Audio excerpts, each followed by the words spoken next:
Amazon account is up and running now. We are selling our formula officially. It's amazing stuff from Europe. Made in Germany. Sold in America. Highest standards there are. In America, the standards haven't been updated since 1980. It's super weird, like older than me. In Europe, they update safety standards basically every year. This formula is top notch, great for the stomach, great for constipation.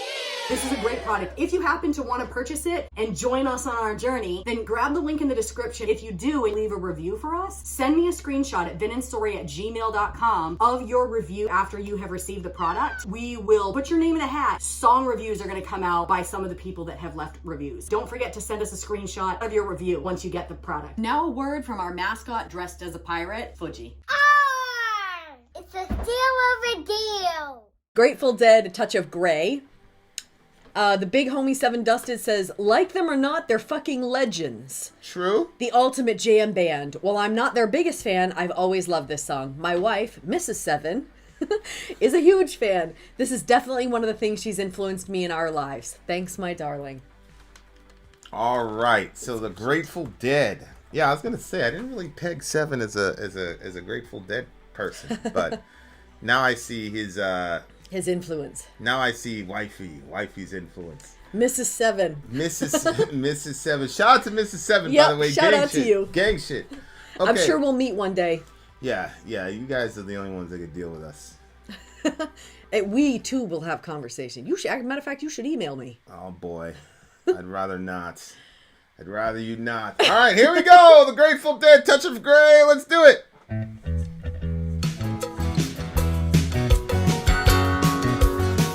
Is this really the song? This immediately sounds happy, bro. I was like, I like it. Yes. Yeah. It must be getting early. Clocks are running late. Paint by the morning sky looks so phony. Dawn is breaking everywhere. Light a candle, curse the glare. Draw the curtains, I don't care, 'cause it's alright. I'm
I like this one. Was it the Grateful Dead. Yeah. Touch of Great. This song reminds me of that Modest Mouse song. Oh. Float on. Oh yeah, you're like, right. Oh, bad stuff happens, Yeah. but take a positive perspective on it. Yep. Well, he said a fake Jamaican took everything I had in a scam. I forgot. Yeah. And then he says it was worth it just to learn some sleight of hand. Yeah. Like he found a way to find something positive inside the negative. Yep. So it reminds me of Modest Mouse, but I'm pretty sure that I'm pretty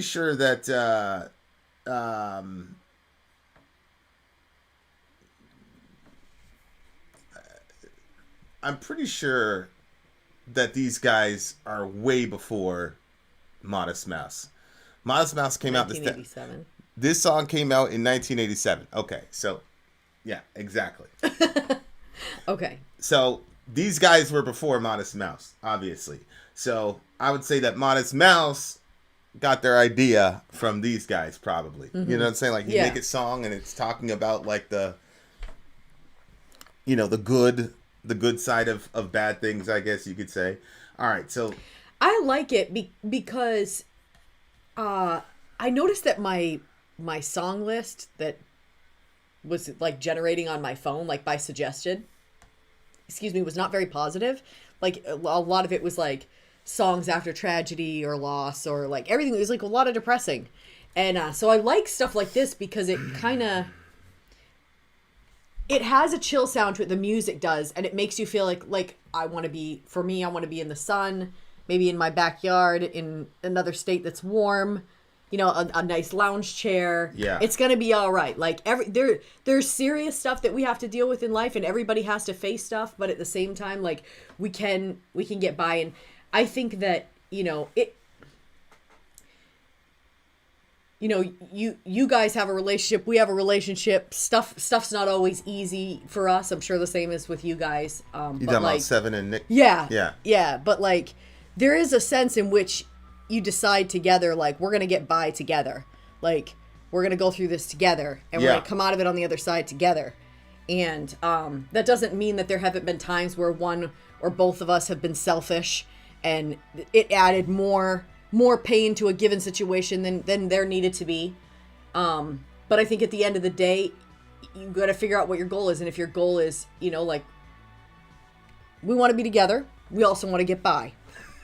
So you make it happen together, and you figure out what that looks like for you personally. So this song to me was like the positive side of, I don't know what like the bridge meant. What, I will get by? The Ables and the Bakers and the C's, the ABCs we all must face, try to keep a little grace. It's a lesson to me, the Deltas and the East and the Freeze. The ABCs we all think of to try to win a little love.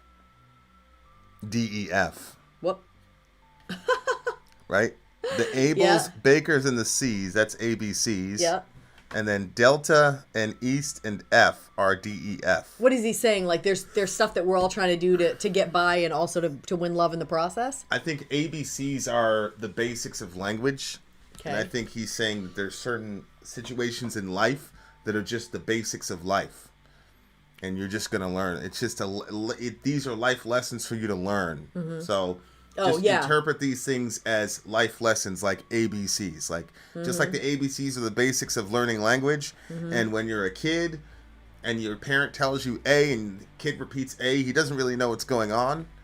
But the parent's like, just memorize this thing, okay? It'll all make sense to you soon enough. And then when you get older, you realize, oh, that's why I needed the ABCs. Mm-hmm. And so I think there's situations that happen to you in life that teach you things that when you're going through them initially, you're like, why am I going through this? Blah, blah, blah. When in reality, it's like, yeah, man, if you wait around, this is another thing about people taking themselves out, because there's so many issues in life that if you wait around long enough, you will see why they happen. A lot of the time. If you wait around long enough and you have certain circumstances in your life and it gets difficult, you'll see that you learn something from it, and that it's positive, but you got to give yourself time to learn that. So right. I think that's how I interpreted the ABC thing. But isn't that guy? It's not Jerry Lewis. I feel like the guy's name is Jerry something. The lead singer of the Grateful Dead. Isn't it the fat guy in the tie-dye shirt? Oh, I have no idea. I don't know. Jerry Garcia is the guy's name. Okay, right there, because Brandon just said it. R.I.P. Jerry Garcia. Yeah, shout out to Michelle. I've never heard anybody say that this dude is a brilliant lyricist. But to be fair, like I haven't really looked a lot at their work of this band. Yep. But that's some brilliant writing. If what he said about the 80s, see right there, he literally says it's a lesson to me. Yeah. Oh, okay. The deltas and the east and the freeze. Yeah, but the way that he put ABC in there, the Ables, the Bakers, and the C's, the ABCs, and then he talks about the deltas, the east, and the freeze. That's DEF. Yeah. Like that is some. Okay. All right. That is some smart writing. That's I like some this. really, really good writing, in there. He says try to keep a little grace when he's talking about the lessons that you're going to learn, the ABCs and stuff. And I think that's grace. That's one thing that I'm like really trying to learn at this like point in my life is grace for myself and grace for the people around me. Yep. You know, and what that looks like. So yeah. When I say grace, I mean like coming from the worldview that we have, everybody's a sinner. Everybody's going to do things that are wrong. We're going to hurt each other and we're going to be hurt by each other.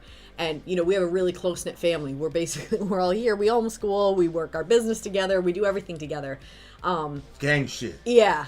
But in the process, when you spend a lot of time with people, you're going to end up hurting them. They're going to end up hurting you. And so, like, trying to kind of, like, back out of a situation and understand why a person is doing a certain thing doesn't mean you don't say, hey, that hurt me. Shout out to her. Hey, but it does mean that when something happens, you do say that it hurt you, but you try to look at why did that person do that? You know, like, the person didn't sleep last night, or did the person, you know, have some horrible thing happen with their job, or did they, you know what I mean? You know these people intimately, so they're your family. So sometimes, like, I recognize, oh, okay, well, maybe the kids just had a conversation with their mother that was frustrating to them or upsetting. Well, now they're doing this thing. So it's like, oh, okay, there's some connection there. It doesn't give excuses for bad behavior, but it gives you a little bit of understanding so that way, you know, you address the things that need to be addressed, but at the same time having a little grace for people. And for me, having it for myself, because I can't stand failure. I can't stand not measuring up. I hate that I can't be a perfect person. That really, really grates on me. And the more kids we get in the family, like the bigger our family gets, the more like I guess your flaws become more transparent because you're stretched more. So, what's going to make you break kind of comes sooner when you're more stressed out. So, just recognizing I'm not a perfect person. I can't accomplish all the things that I want to accomplish, but I should go all out on the things that I want to. I don't know. It's still something that I'm processing through because being gracious to myself and being gracious to everybody around me is not always my number one priority. Certainly not to give myself grace. Yeah. But if you're not gracious with yourself and you can't give yourself a little bit of space, then you're going to use that same measuring stick for other people around you, and you can make people's lives really miserable. Yeah, I agree with that. I think that if you don't know how to be gracious to yourself first, yeah, that's true. But that's a big part of being able to see the silver lining in life. Really starts with that. It really starts with being, you know, Peterson talked about this, treating yourself the way you would treat a friend. Like if your friend made a mistake, most of us would be a lot more apt to say, no, it's okay, you made a mistake, you know, don't beat yourself up. But then when we do it, we're not as gracious to each other. And if you do that over a period of time, you deplete the emotional resources that you have to give other people. Yep. So if you're constantly beating yourself up, eventually you're going to hit an event horizon where you become a really bitter person. And then what ends up happening is you start holding people to this insanely impossible standard that you hold yourself to. And then you become the type of person that everybody looks at and goes, oh, that guy's a dick. He's tired. He's this, he's that. Yeah. You know, you see it all the time in the workplace. Like, oh, that guy he's horrible. Yeah, And, oh, he's you a become terrible a tyrant. boss. And there are horrible bosses. There are horrible employees and things like that. But a lot of it has to do with underneath, the person has no grace for themselves at all. They're absolutely horrible to themselves. And because they're so horrible to themselves, and they're with, I mean, essentially, their bully is traveling with them everywhere. That's what I was going to say. Right. Exactly. Right? Yeah. And then what ends up happening is, like, your mind starts trying to figure out ways to not have to realize, like, all that failure, all that bullying. And so then, then your mind can start getting dishonest with yourself. Well, maybe that wasn't that big of a deal. You start making excuses for stuff instead of actually addressing it because you don't have the necessary resources to deal with why you did or why you are a certain way. So then, people busy themselves with other things. Get busy so you don't have to focus on what needs to change because you feel incapable of doing so. But yeah, if you live with a bully, what's that saying? Hurt people hurt people. Mm-hmm. You can't bully yourself internally for days, years on end without it having an effect on the people that you love around you. It will. Yeah. Yeah, hurt people. There's a woman who got aggressive with me earlier that I just politely responded to. A soft answer turns away wrath. Yep. Minutes later, I learned she almost crashed her car before and was freaking out. She was fighting with the driver. There it is. Right there. Like, I learned she almost cried. Yep. see what I'm saying? Yep. But if he would have responded like most of us would have responded, or like I would have responded, then he wouldn't have been able. I'm sure him responding politely and then she tells him what happens, that helped her. I'm sure She it did. ventilated, that helped her. Yeah. But he didn't. But that's what I'm saying. Like, that's why, like, God at times, like, would you just? Why you have to say stuff like that? Mm-hmm. Like, there's no reason for you to say stuff like that, bro. Like that's why they respond to you that. You just a dick sometimes, man. Mm-hmm. And I'm like, yeah. But like, you learn from people like Ian. He's got a real sweet spirit about him. He texts me, asks me a question about he's just a good. So you got people around you that you try to learn, you try to learn from and shit. You know what I'm saying? He's one of them. But like, I also see what Luminous is saying is there can be lessons in finding the silver lining. It's also a way to just accept injustice. Yes. That's also true. Yes. But that's why I said you have to address the issues while at the same time understanding where they're coming from. Yes, you did. Yes. And that's the balance and the maturity the wisdom that you get. But he's right. Yeah, absolutely. That is absolutely the way to say, That's how girls will stay in abusive relationships. Well, he's nice. He said sorry. He brought me flowers, but he did that abusive stuff. Like, no, like that doesn't erase that. Right. Like, you can understand, like, maybe he came from an abusive backdrop, blah, blah, blah, and this is the reason why he is the way he is. But that still has to get addressed. You can't stay in a situation where you're getting abused or whatever the thing is. Like, this, I agree. I think that yeah, you definitely have to still address the problems. You can't just, cover them over. Yikes. Yeah, I favorited your comments, Michelle, so I'll be able to look at them. Post review. But yeah, I do agree. Like, there's a way to be Pollyannish about the world and unrealistic and try to find a silver cloud and everything and try to. But that, what Luminous is pointing out, just goes to show with anything. Like, people say, oh, look what the Christians did in the Crusades and blah blah blah. It's like, people can take any good principle and bastardize it for evil. So this is one of them. Mm-hmm. Because any mental health professional will tell you the concept and philosophy of having a silver lining is eminently powerful to keeping you alive if you're in a certain kind of mind state. However, evil people can get hold of this brilliant concept and use it to keep people in the situation that they're in. Because if you can convince people that, but here's the deal, it's a silver lining. That means there is a gray cloud that we do have to deal with. The silver lining is a portent that we can get to the light. But you get some bad actors who try to pretend to people that the lining is actually thicker than it really is, and that they're in a better situation than they actually are. Yeah. No, and so that's an example where a person can use a very powerfully positive principle and bastardize it in order to keep people in a certain kind of position. So a lot of wisdom today where people are, it's true. And that's why you got to think with nuance. And that's why, like, again, like when I see Christians being violent and all types of crazy shit, and I'm like, yeah, you can't justify that biblically. I'm not gonna blame that on Jesus. Like, you could take anything and bastardize it. You could take the best thing in the world and turn it into something horrible if it gets into the hands of really evil people.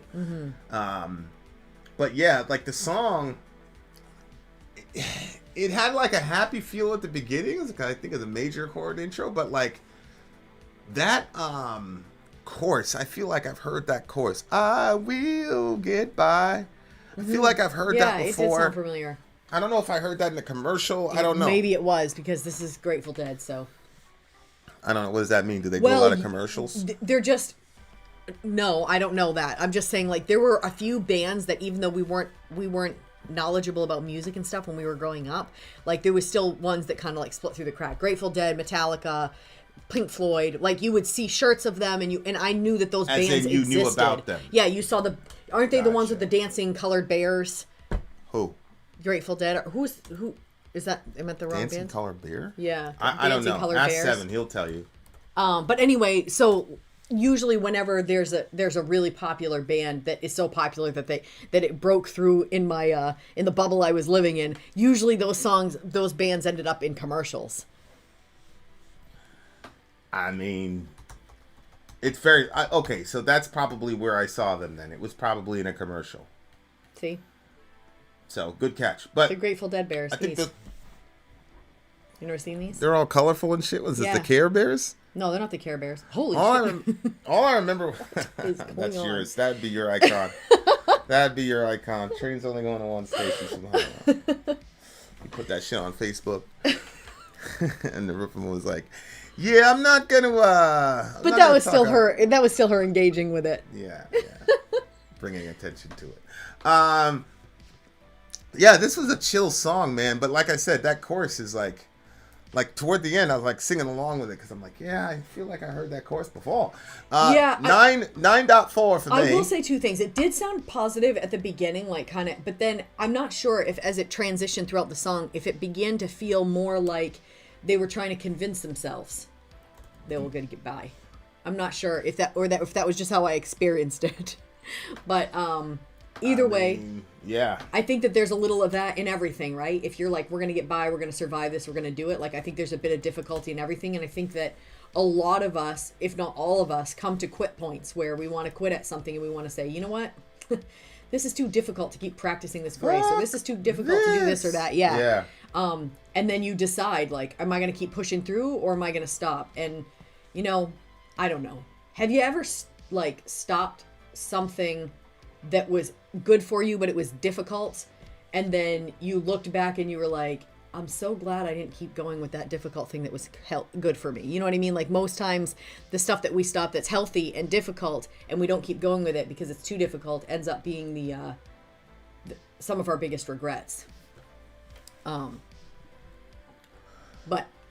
it depends, you know, Anyway, so I liked it. I liked the idea of just getting by. Also liked the sound of it and the positivity of, you know, keeping that positive edge on the thing instead of getting super, super depressed. So what did you give it? 9.8. I like this one a lot. All right, 9.4 for me. I feel like this is a classic song, though. I also think this would be a good song to wake up to. I feel like if you were a Grateful Dead fan, they'll probably say that this is a classic song. But I'll have to see. Could be. All right, dear listener, we shall return very, very, very shortly.